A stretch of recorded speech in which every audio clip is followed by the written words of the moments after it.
If Australians don't force their political leaders to intervene, we could witness the collapse of essential postal and banking services across the country.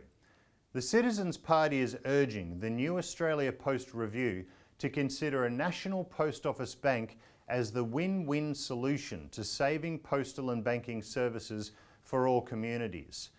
Australia has lost thousands of bank branches in the past 4 decades, with the banks closing branches and ripping out ATMs at an accelerating rate. There are now fewer than 1,000 bank branches left across all of regional Australia, out of only around 4,000 bank branches left in the whole country. The new Senate inquiry into regional bank closures requested the banks pause their closures pending the outcome, but only one of the Big Four, the Commonwealth Bank, has complied. On top of this, the crisis at Australia Post has led the government to announce a review into so-called postal services modernisation. This is ominous, following years of successive governments seeking to cut back services to privatise Australia Post by stealth.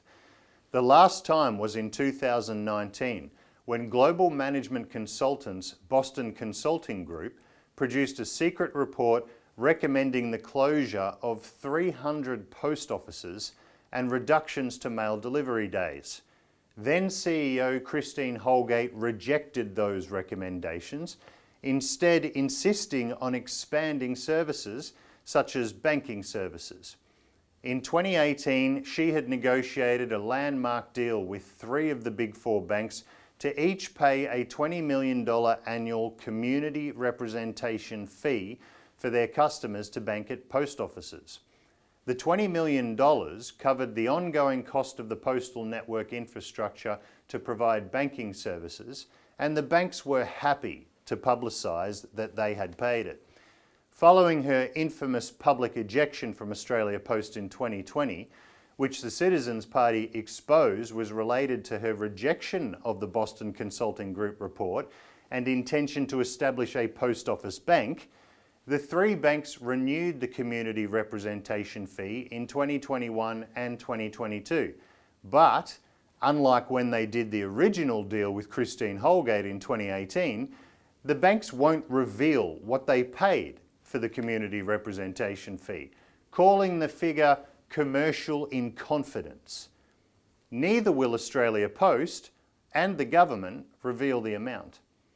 The Citizens Party's information is that the banks paid far less than the $20 million Christine Holgate calculated Australia Post needs per year to keep the bank at post service sustainable.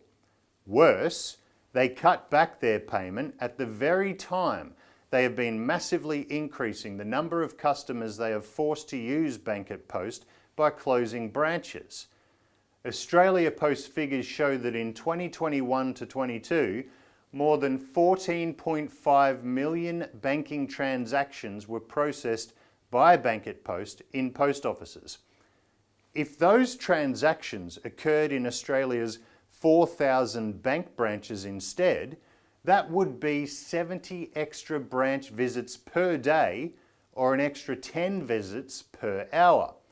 As One Nation Senator Malcolm Roberts asked the banks at the first hearing of the regional bank closure inquiry held in Sale, Victoria, on the 2nd of March, why should post offices subsidise the banks? Citizens Party Research Director Robert Barwick said today, once again, the super profitable banks are ripping off the taxpayers who own Australia Post and the small business families who own licensed post offices. The government is not just allowing it, they are complicit in covering it up by allowing the banks to keep their payment for the community representation fee secret. No wonder Australia Post is going backwards financially.